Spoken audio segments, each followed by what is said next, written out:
Hello, ladies and gentlemen. Today we're going to talk about argumentation a little bit, introduce you to critical thinking, and we'll also talk about some of the stuff you read in Think Fast and Slow and Talking to Strangers. So, this class mostly is going to be centered around arguments, right? What is an argument? What does it mean to think well? How do evidence relate to statements and those types of things? It's important to note that when we're talking about arguments, we're talking about a set of statements that leads to a conclusion. We're not talking about a heated exchange between people. Now, these set of statements here, these are called premises. Premises are statements that, when you take one at a time, they lead to the conclusion. The conclusion is something you're trying to convince someone of. So I can give you an example. So we number premises, and so premise one would be if it is raining, then it is cloudy. Okay. Premise two, then would be it is raining, and then the conclusion is therefore it is cloudy. So here you notice that you have premise, this is premise one, if it's raining then it's cloudy. We have premise two, it's raining. And then from that you can clearly see how they relate to the conclusion, it is cloudy. Now we'll get into this a bit more, but I want you to note for now this, let me my highlighter. So you have rain right here, and then rain right here. In addition to that, you also have cloudiness, right? You have clouds here and clouds here. And so I want you to notice this pattern because when we get to deductive reasoning, it's going to be important for you to understand how this relates to this, how the if part, the if it is raining, how that part relates to then it is cloudy.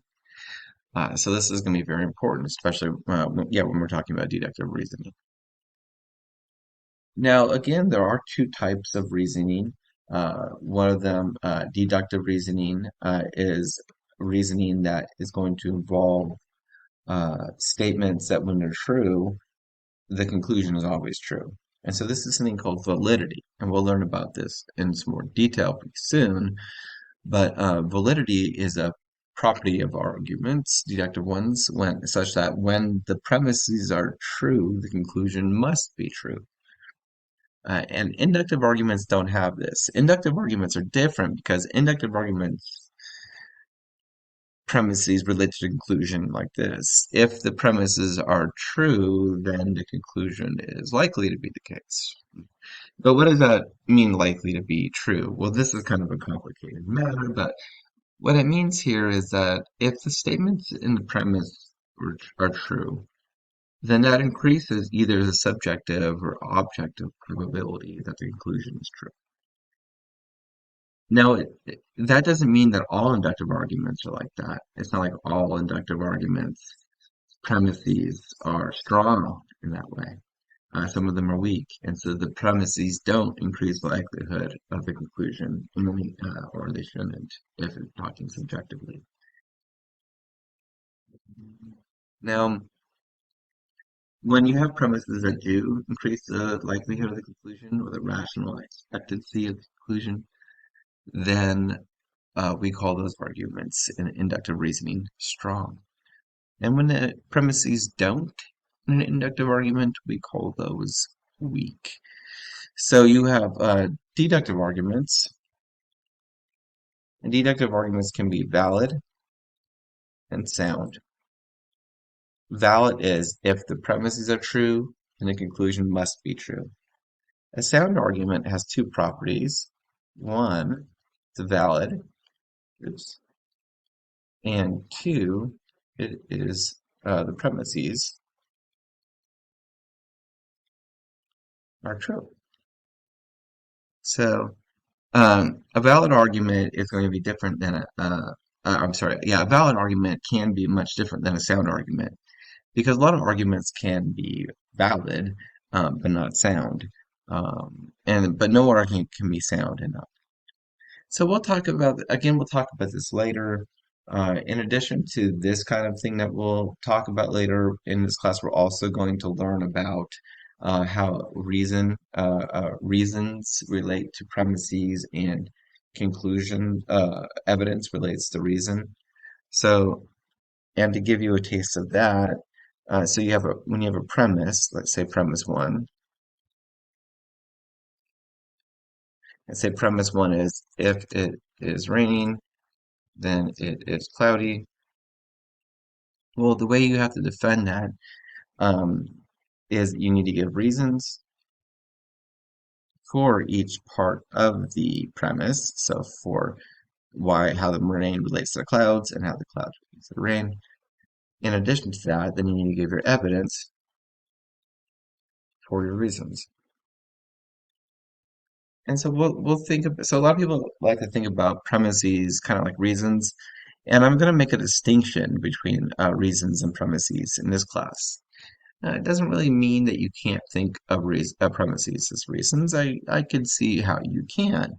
Nevertheless, we do need to distinguish reasons from premises when we're talking about supporting the premise. And so I think it just makes it easier to talk about reasons when as they support the premises as opposed to being premises themselves. Now, this is going to be a different kind of critical thinking class than some other ones are, because in this critical thinking class, what I'm really interested in helping you with is having a realistic understanding of the way of critical thinking.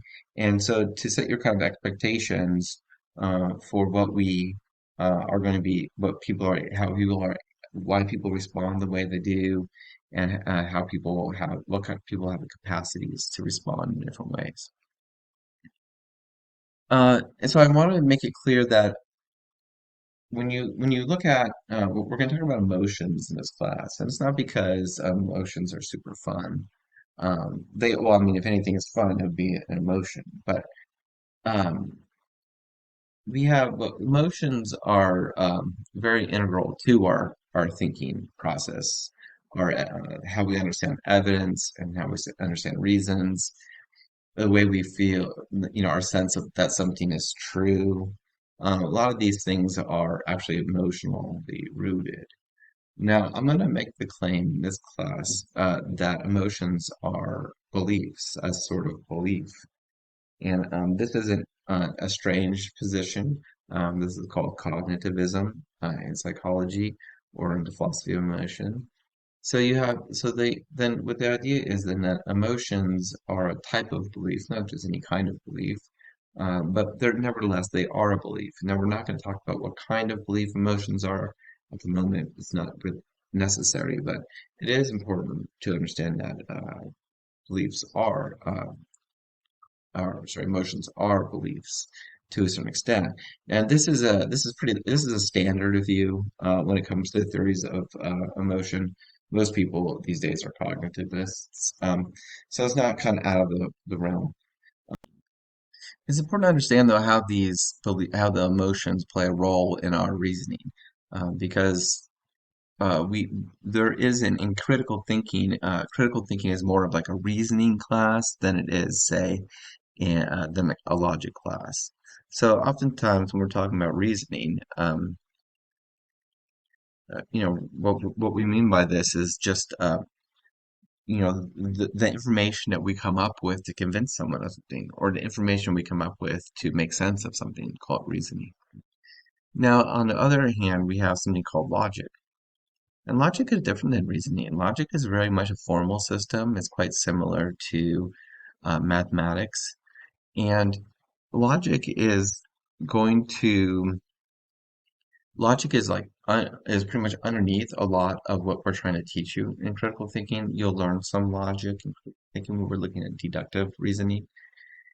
But like I said, logic is a lot like math. And so here, I'll show you an example.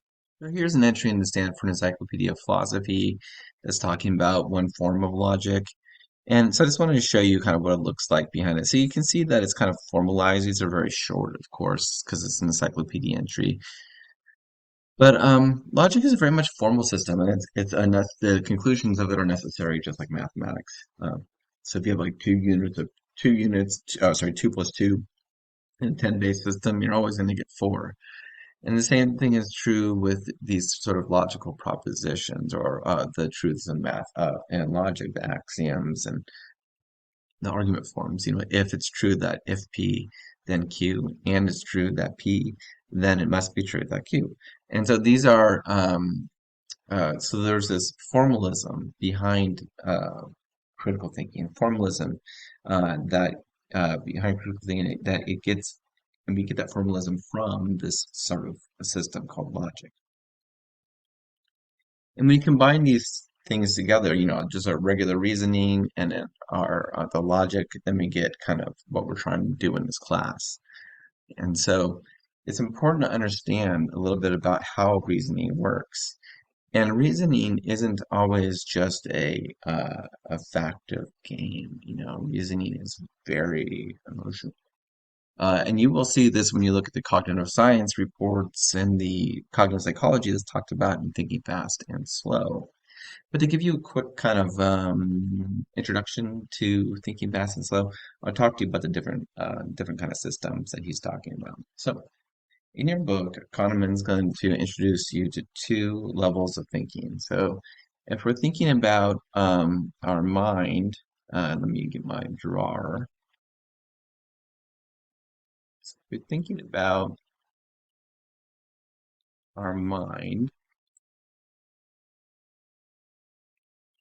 uh, you know, here we are. This is our head.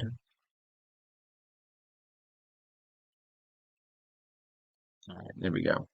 So here we are, right? Here's the head, and in our head we have system one, and we have system two. Now, it's important to understand that system one and system two are metaphors. They're not like literal truths. It's not like something in a set of mechanisms or a set of networks in your head that is identifiable by system one and system two. These are just generalizations about how how our mind functions, and it can be categorized into these ways.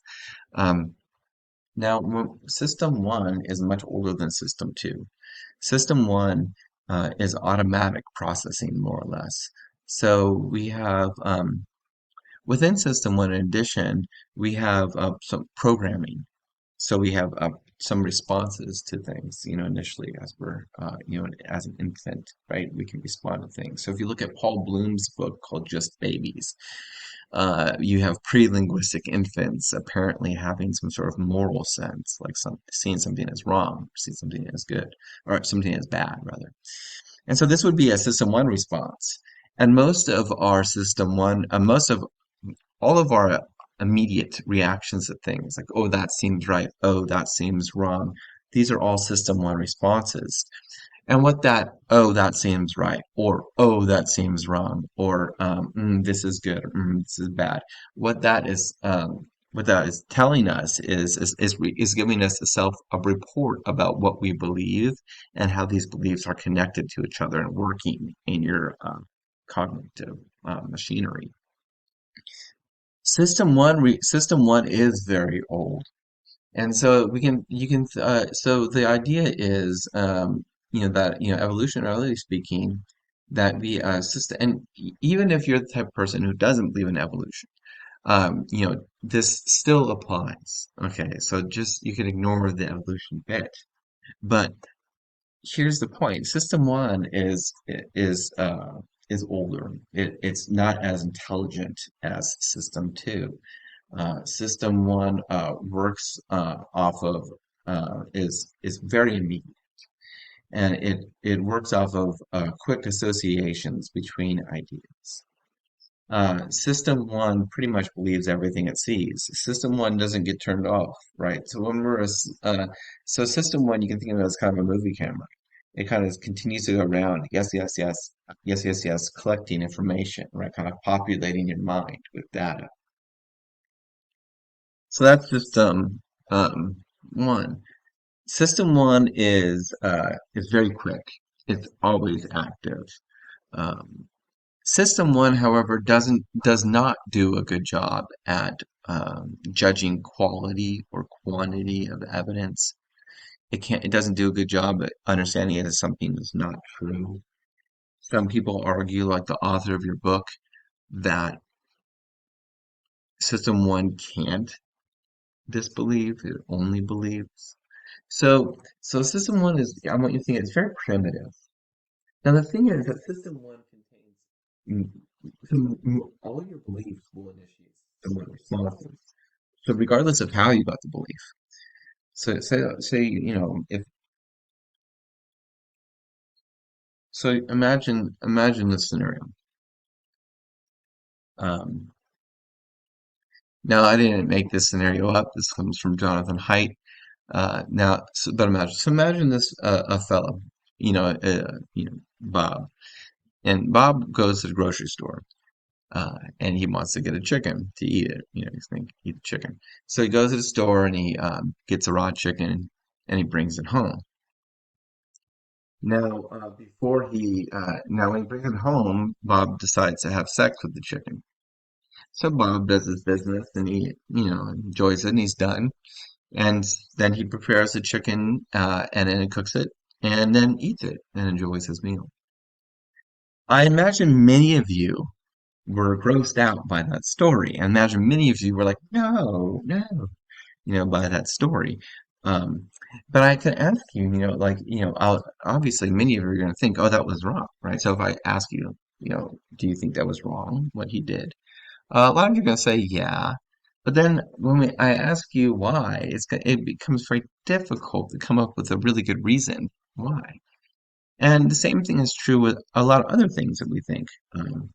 Not just these emotional kind of moral things. It's also true about um, things that we hold very dearly. Why we have certain beliefs. Why it's so even like political things, right? Like uh, why should taxes be this way? Why should policies about social policies be this way, right? A lot of times it's just people get to a certain point where they can't explain themselves anymore. It's a kind of foundational belief. And these are going to be system one responses. I kind of want, you can think of system one responses as kind of like turning on a light switch. So, so say like disgust is a good example of a system one response. So say you're walking down the street, or not down the street, say we are in class together, right? And then, and you're walking in class and you see a bunch of vomit on the floor. Well, what happens um, is that the pile of vomit on the floor right here, this vomit, it turns on the disgust switch, right? So now, here, let me get rid of that. So now you have the disgust switch that's on, right? You can't probably tell the difference, but that's okay. And you're disgusted. And so the stimulus that comes in and it turns on the disgust switch and then you're disgusted. Now, the thing is that what happens at that point is that our system two enters in. Okay. Now, system two is controlled. It's a control part of our mind. It can direct your attention and it can expend effort and energy into getting something. It's slow, meticulous. It's not fast and automatic. Well, it can be meticulous. But the problem is that system two is also extremely lazy, which you will see. It doesn't like to do. It doesn't like to expend energy and effort. Now, so say you're walking down, you're in a class, you see the vomit, your lights, the discuss switch goes on, and then, you know, I ask you, why, why is that, why is that gross? Well, what system one will do, or system two rather will do, is it will spin a story about why it was right for you to be disgusted by the vomit. So then I tell you, hey, look, it's not real vomit, it's fake vomit. And you're like, are you still disgusted? People will still be disgusted by the fake vomit. I say, why? It doesn't pose any harm to you, right? There's no poisons or parasites in this. What, why is it disgusting? I don't know. No, that's wrong.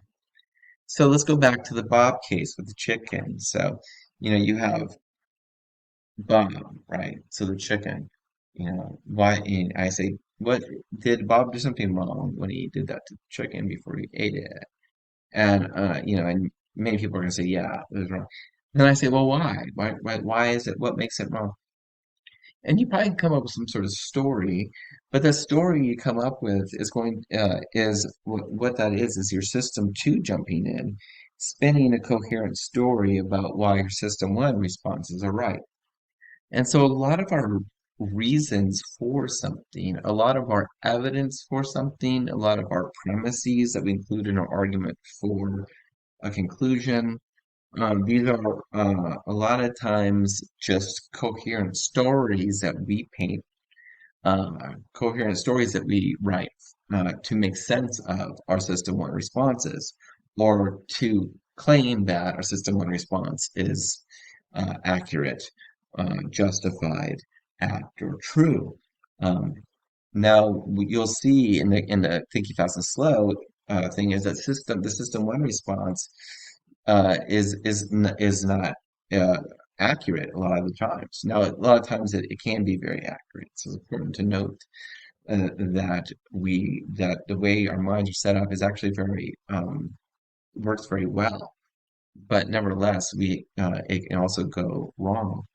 So take again the light switch, the system one light switch. So we have system one, and when you say you hear the chicken story, and it activates a system one response, right?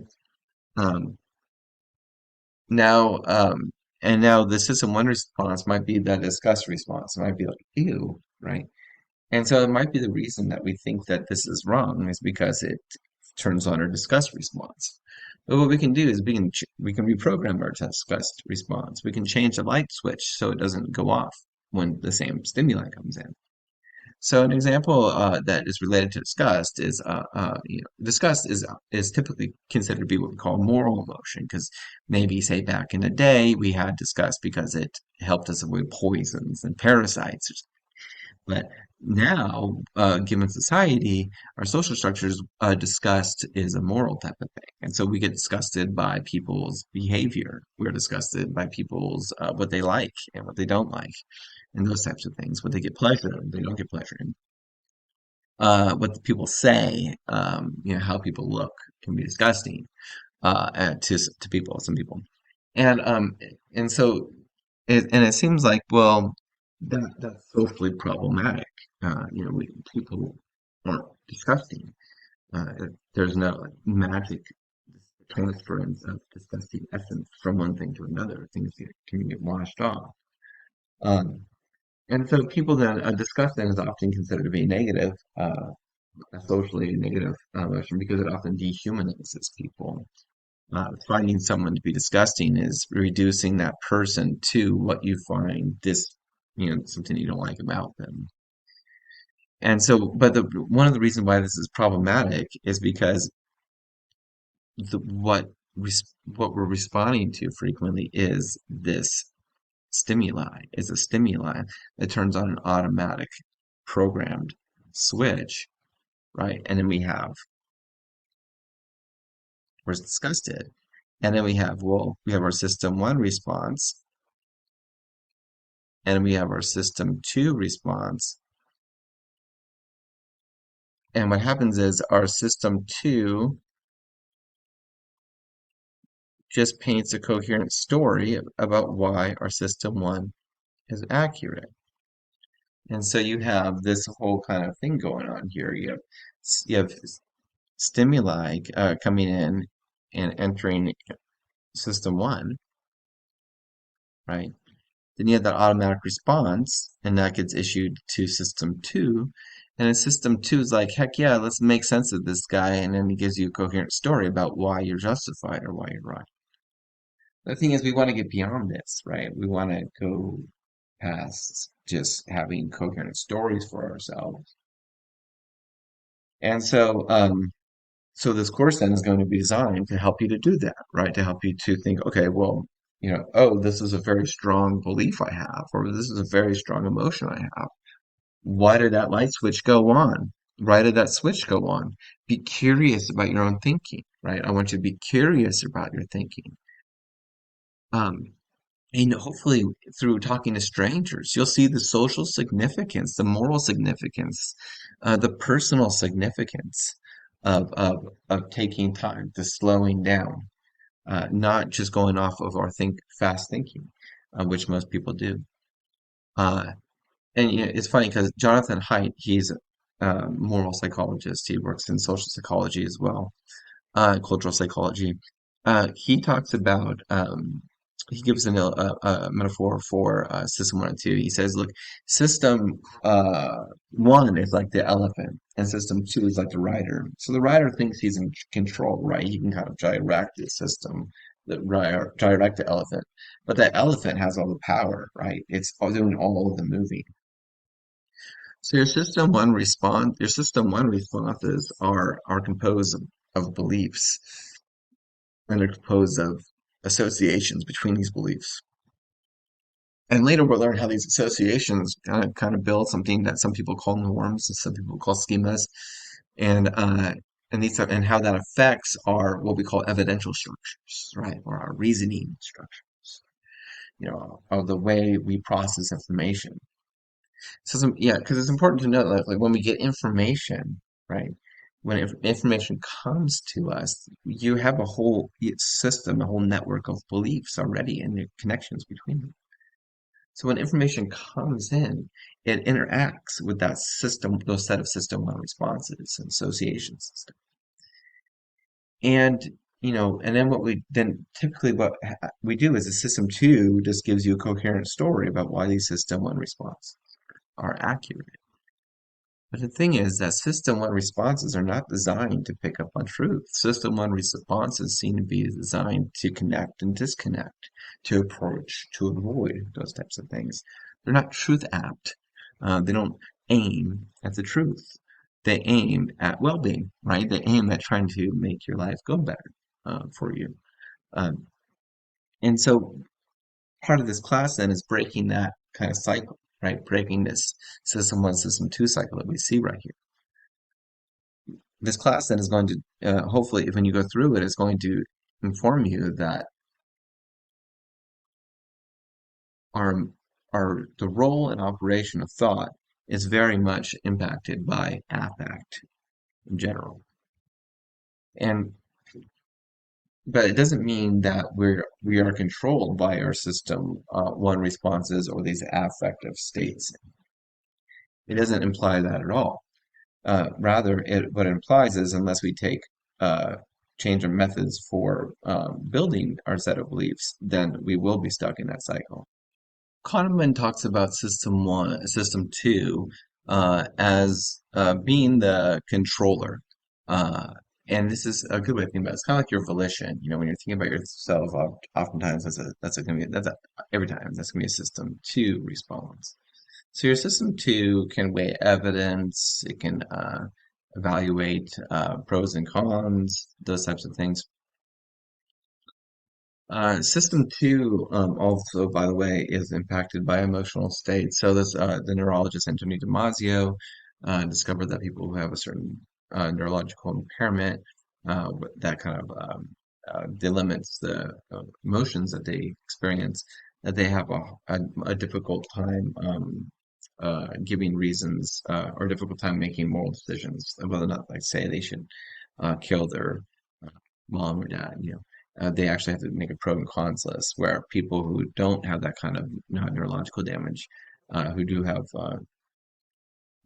generally normatively functioning emotional systems, it makes their social and moral reasoning easier to do, uh, and that's going to be system one response. But system two then can be characterized a lot by attention and effort. And so what system two does is it directs your attention to particular sets of information. System two can't, and system one also, they can't pay attention to all the information that's coming at them. If you imagine your situation right now, there's trillions of pieces of information coming toward you, more than that. And we are only able to attend to a small subsection of those bits of information coming at you.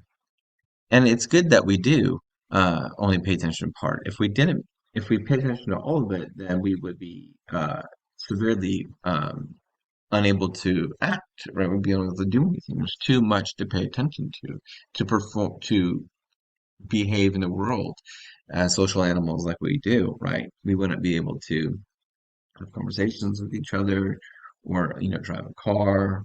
Um, so for the ability for us to direct our attention to a subset of stimuli or information is an advantage. It's really good. It enables us to kind of control part of the world, to think about the world and to look to understand what the world is.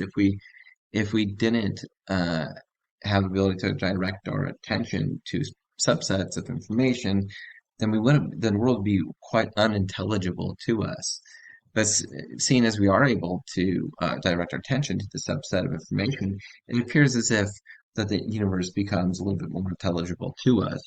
And so this attention directing is a system two operation.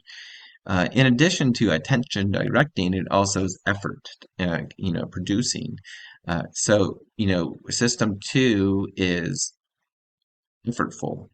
It's hard to do system two actions. It's like, think about, think about giving a moral explanation for why, say, for example, incest is wrong. So imagine this scenario. Uh, Peter and Mary are brother and sister. They're about 25. Peter and Mary go off to the mountains. They're having a vacation. And Peter and Mary are full biological brother and sister. Peter and Mary decide it would be fun if they had sex one night. And Mary, she's on birth control. And Peter, he wears a condom. And so they have sex. They enjoy it very much. It brought them closer together. But they decide not to tell anyone about it because people might not understand, and so they don't. They keep it as a secret to themselves their whole lives. In addition to that, there was no risk of them having kids because there was double protection there. I mean, she had the most sophisticated birth control, and he was using a condom. And you can even push it one level higher. Maybe he can't have children or something. Um, and they told no one about it, right? So the question then would be to you would be like, is what Peter and Mary did wrong, right? Now, the vast majority of people are going to say yes. Now, again, notice that that's a system one response. I'm not saying you're wrong, by the way. Just saying notice that's a system one response.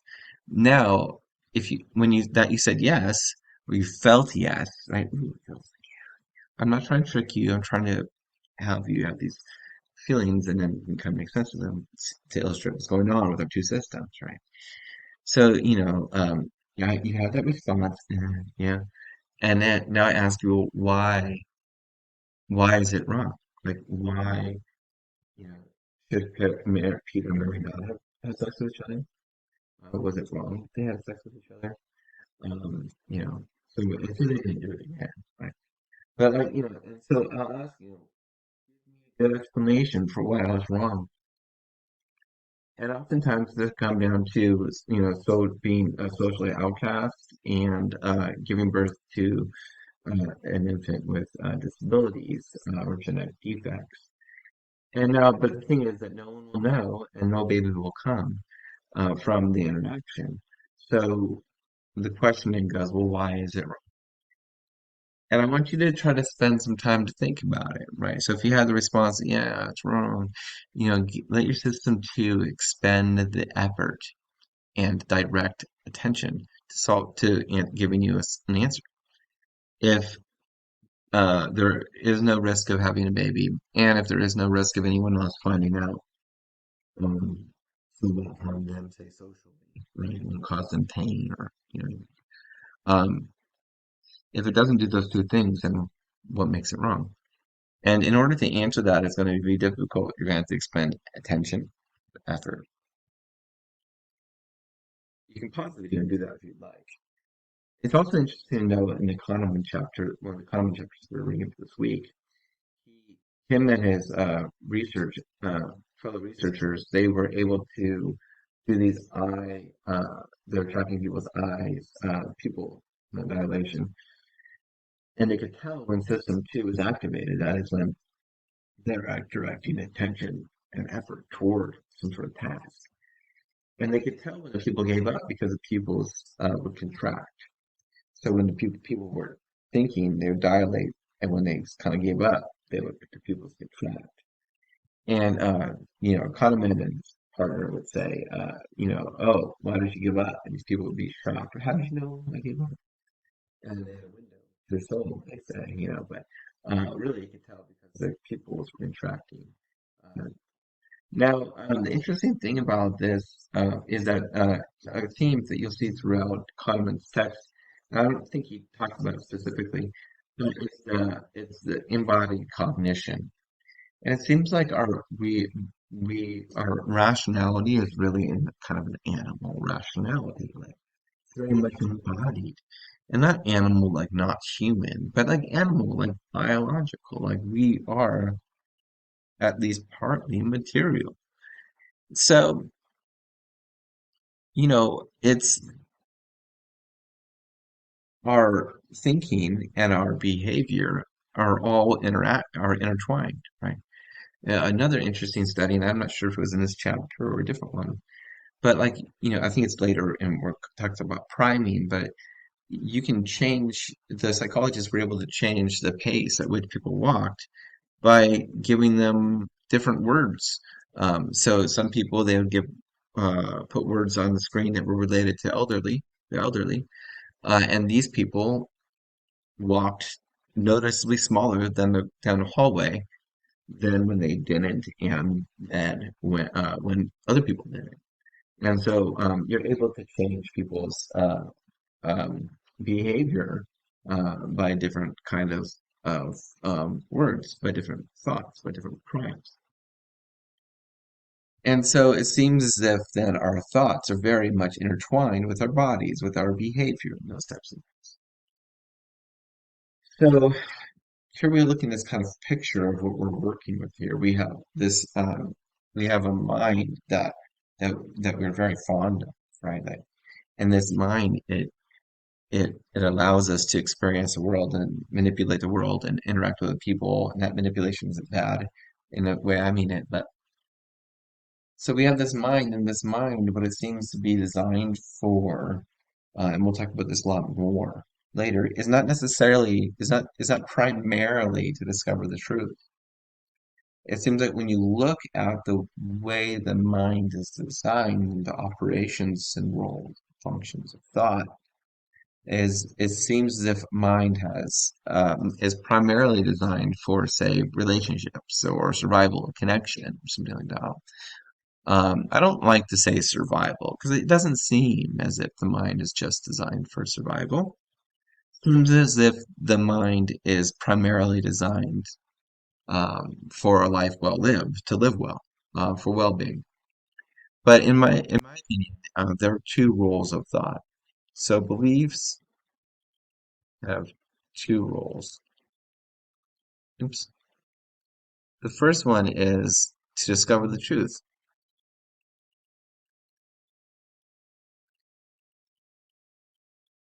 The second one is to make our lives go well for ourselves.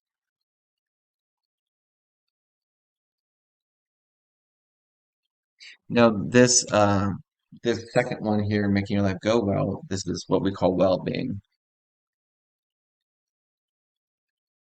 And what a lot of evolutionary psychologists then will talk when they're talking about survival are going to include this kind of stuff on there, or at least in our experience of it, not biologically, of course, but at least effectively, psychologically in that respect. So our minds then seem to be designed primarily for connection, right? And that would it then make sense about why our system why our system one is the elephant and not the rider? Why the system one has so much control over what we think, the way we feel, and what we do. System two, on the other hand, is also a a good function of as a function to uh, increase our relationships, to make our lives go better. Because what our system too often does is it provides us coherence in our beliefs. And coherence in your beliefs then later is going to be called like cognitive ease. To a certain extent, there's more to cognitive ease than that. But it's this feeling like, okay, yes, that feels right. Things feel good. Things are going smoothly. And cognitive is going to be slightly different. So that was a bit of a misnomer. But the idea is that your system one then paints this coherent story for you, but your system two paints this coherent story for you for the system one responses because it's trying to keep things at homeostasis, make your life go well. The thing is that, truth really does matter. Like the world is indifferent to our feelings about things and our beliefs about it. There is objectivity, right? I am actually speaking right now. And so the role of our beliefs then, um, also, in my opinion, is to discover the truth of the world, to find out the truth. And the thing is, though, that our system one, like I said, is mostly in control. And our system two is kind of at the mercy of our system one. It's like a slave to our system one to an extent. The trick is, though, that we can develop habits and patterns of breaking that cycle, like we talked about earlier. And then in this class, you'll be exposed to methods to do that.